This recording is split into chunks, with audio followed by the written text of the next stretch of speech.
Hello and welcome into this week's book club episode of Breaking Down Bloodline by Claudia Gray. If you're not familiar with the series, you can click here and we'll take you back to the beginning. But basically we're going through this book a couple of chapters at a time, breaking down the themes and events and getting into the nitty-gritty with the book. Today we are discussing chapters 18 and 19. We are making good progress. I think we'll be done with the book late next month. So in plenty of time before the Rise of Skywalker, so I'm pretty excited. With chapter 18, we start off with Leia and her present company. They are leaving Ryloth, and rather than going right back to the Senate, they decide to go to find Ren Riven. Leia has Joff run the code on the thing with the satellites again, and they figure out where he's gone to. It's a good character moment for Joff, because he's trying not to let his pride get in the way, and to have it push his luck for doing a thing he really shouldn't have done that panned out okay. They find basically Ren Riven's vacation spot, so he's probably not going there to do any kind of particularly bad business. This is where he wants to go, and he wants to look respectable. So Leia travels there and meets with Ren, and it's a very intriguing meeting. So Leia's trying to figure out if he could possibly be behind the attack on the Senate. And it does not seem that way. In fact, the notion of the attack on the Senate makes him angry. Leia is also trying to get to the bottom of, was he sponsored? Did he have help in his rise to power? He does not openly admit it, but he all but does. Ren Riven thinks she's there to ask for political favor as she runs for first senator, something that is not true, but something that Leia kind of lets happen so she can continue to talk to him. She ultimately returns the cube that he gave her of her murder, I don't know if you can call it murder, but her killing of Jabba the Hutt, just as a gesture. They discuss Castro, how, Leia wasn't involved with that, so she's doing a good job of making it seem as though she is an ally to him, or at least a political ally. Just another good character beat for Leia as well, is she has another someday thought, that this would be a good place to visit with Han someday. So Leia is also constantly thinking about her decisions that keep leading her into these situations. Leia is done with Ren Riven at this point and heads back to the Senate. There were a lot of implications from this meeting. I'm going to get to that when we discuss the next chapter, because that's really when the implications come out. But it's just nice to see Leia kind of hopping around doing her own thing. We can see that she's not really that concerned about schedules. 3PO is even upset that she went and did this tangent at risk of missing somebody's party. When they return to the Senate, Leia is getting all of these messages that, she hasn't been able, she's been out of radio contact. Most of them are political. Most of them are talking about things she needs to be doing. Some of them are, she has her one friend who's really bored. She gets a message from Han. Han wants to talk to her, but he's going into radio silence, so they're kind of two ships in the night with their meetings. But then she learns that Castro will have some news, and she is very excited to hear from him. It's at this point that Joff and Corey are nervous, and Leia is able to see this. She wants to console them, and there's the nice line of, she can't be a mother to her own son right now, she can be a mother to these two characters. And so that's a constant thing going on with Leia as well. I think the topic of Leia being a mom is handled brilliantly throughout the book, because Leia is a mother, and that is a very central figure to her character, and this can get delicate for writing female characters in books, is how much do you let a character be defined by her status as a mom? On the one hand, you don't want to imply that a woman is only a mother, and that must be the most important thing to her, but you also don't want to deny the importance of motherhood, that if you are a mom, that does come with responsibility. So it's nice to see Leia, again, still being her own person, but constantly thinking of her son. Of course, the assumed understanding of much of Ben Solo's fall is that he didn't feel as connected to his parents. And even if he has every right to feel that way, or not, depending on more to the story that I'm sure will get revealed in time, it's nice to see that at least that wasn't true on Leia's part, even if maybe it could have been presented better. Again, I don't know, because they haven't fully told that story yet. We've seen some of Kylo's early days as Kylo, but very little of Ben's time as Ben. It's just nice to see that motherhood instinct within Leia, and to see her trying to find an outlet for it. They ultimately end up talking about, will the Republic break apart? Now, this book was written a while ago, a couple of years ago. It's not super old, but it's it wasn't released this summer either. And it's become a very relevant book, I think, for much of the Western world, and how we deal with two very different political ideologies clashing within a country. Although at the time, this book was probably meant to be a very dramatic representation of that. What makes it difficult is that even if there is a right side in the case of Star Wars, that correct side is behaving poorly. Instinctually, based on the codified language of Star Wars and what makes up Star Wars, we would want to side with Princess Leia. However, the populists are not being the best people. They're very conspiratorial. They are almost engaging in a way to make the government fail so that they can be right. These are themes that we are seeing over and over again, and it's both sides are refusing to work together because both sides are claiming that the other is some horrible, awful group. And that gets tricky because the two sides can legitimately think that the other side is a terrible, horrible, awful group, and oftentimes politically there can be the horrible, awful side, and how do you deal with that? And I won't pretend to have correct answers to those questions, but reading those questions is very interesting, I shall say, today in 2019. But now let's get on to chapter 19. So chapter 18 was just a good, solid stuff happens in it kind of chapter, but chapter 19 is where we're going to take kind of a new turn. The new turn hasn't happened yet, but we're setting up for what will be the next kind of thing that's going to happen in this book without saying too much more. First, we have Leia and Castro watching Castro's fight, and this is very obviously stated within the book, meant to be a parallel of them watching her fight with Jabba, and how these two characters are in some way, gaining a respect for each other by seeing each other fight so fiercely. I mean, Leia we often like to think of as the politician and the diplomat, but she was also a general and would become a general. She might not like violence and cruelty, but she could respect somebody being good in a fight. After that, they start talking about the evidence on who could have targeted the Senate. Could it be a plot by the centrists or the populists? Are the Amaxians involved? Is Ren Revan involved? They pretty much settle on Ren Revan not being involved because they think his anger is genuine. It's just a question of what was his anger. Was his anger that he cares for Leia in some sort of weird, twisted way, and so they are angry, or he is angry because they are attacking Leia?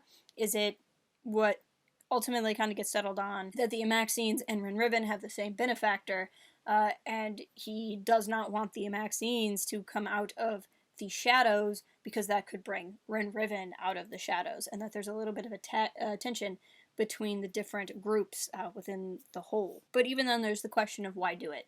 Was it to sow seeds of confusion? Was it to divide the Senate even further? And in that case, you have these warrior Amaxians who supposedly don't mind taking life. Why leave the note?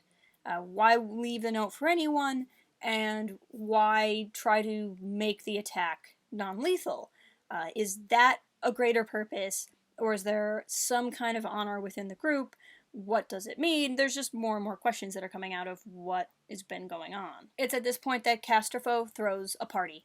So basically, the way they leave it is Leia's like, hey, we just need to make sure everything's fine. So you go talk to your friends, and I'll go talk to my friends. And Leia's being very careful with him.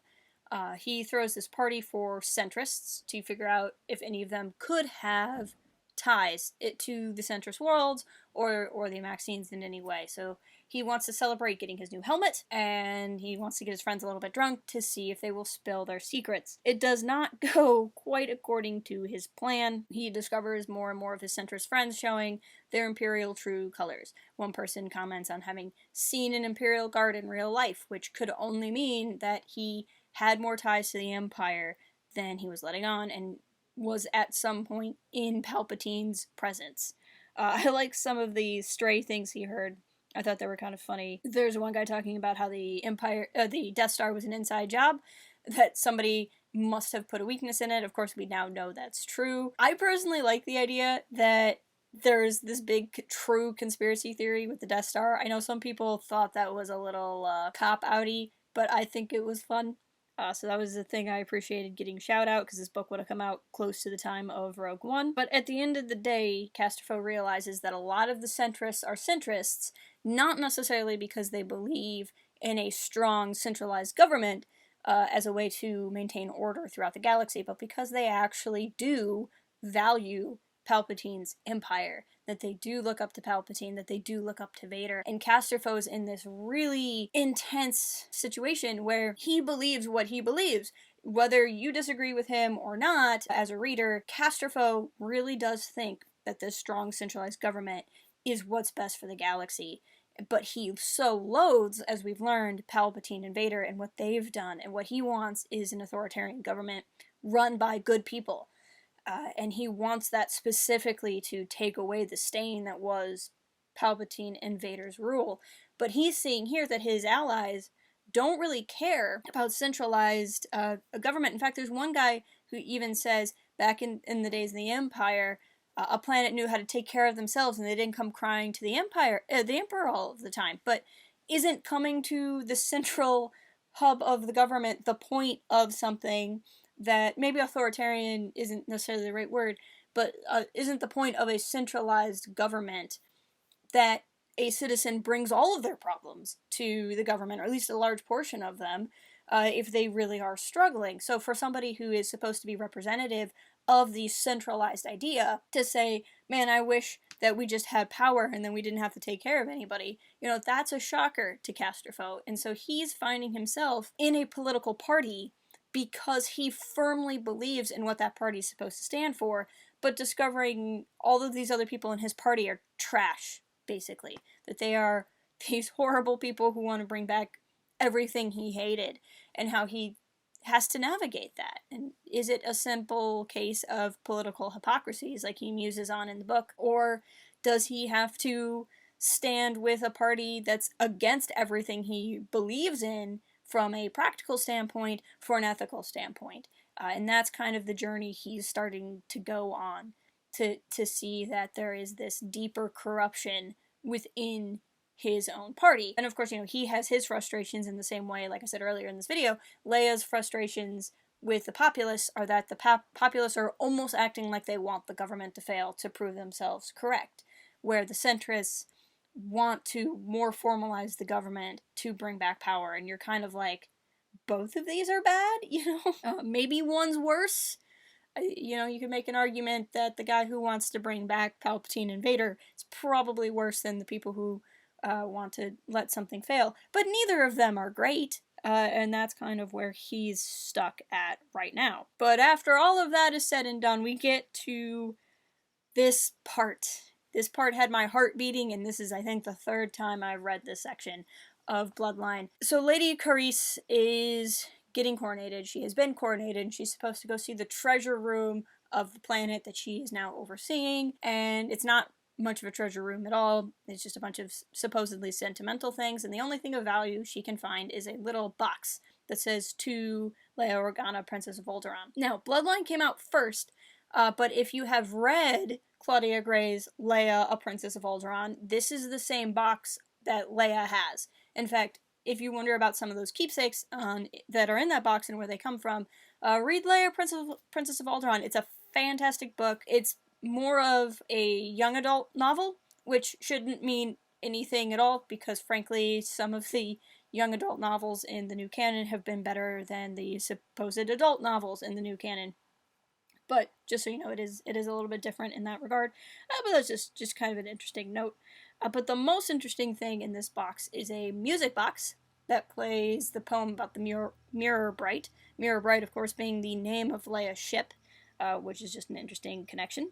Or Greer's ship. But they find the note from Bail. Carice is listening to this note, in theory innocently. She thinks it's just going to have war secrets in it, but she should know better than to listen to this box. But she kind of figures like she gets a right to look at it, because she thinks it's to go to the heir, and not necessarily to Leia. And it gets good.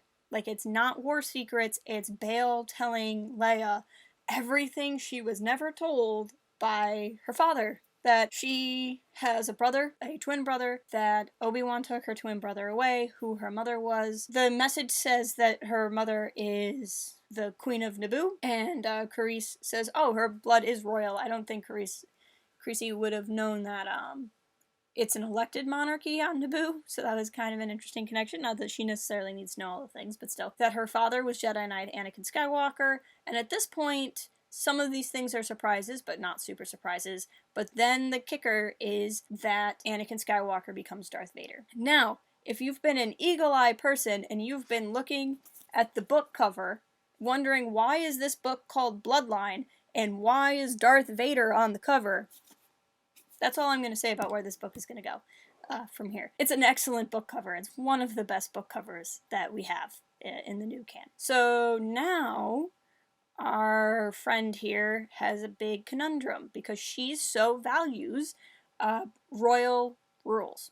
And she has witnessed this information under the royal seal and is not supposed to tell it. But it is the ultimate dirt on Leia Organa, who has no dirt whatsoever. That she is actually the daughter of Darth Vader. Never mind that Leia never knew Vader as a father. It's still some pretty condemning evidence in the eyes of political propaganda. What's fun for me as a fan of these books and a fan of Legends is in Legends canon, everyone knew that Luke and Leia were siblings, everyone knew they were the children of Anakin Skywalker, and everyone knew Anakin Skywalker became Darth Vader.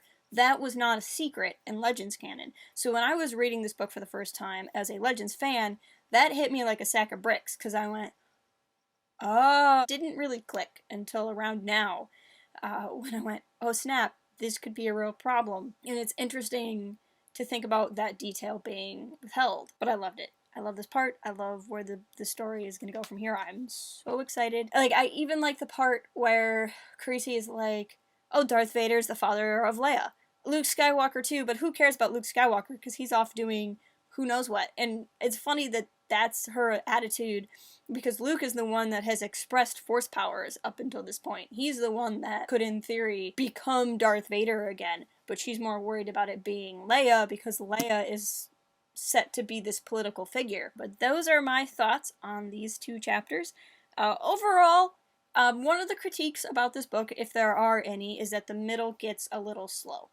Which is not uncommon in any book, especially in a Star Wars book. I think generally speaking, most Star Wars books tend to get a little slow in the middle outside of a few very specific ones. If there is something to say about the book, is that it could be a little slower in the middle. I didn't feel that the first time I read it. I'm noticing it now upon rereading it, but we're kind of through the stuff in the middle, and everything that has been read, even if it feels slower, becomes relevant. So it's not a book that wastes any kind of space. But we're gonna go ahead and call the discussion there.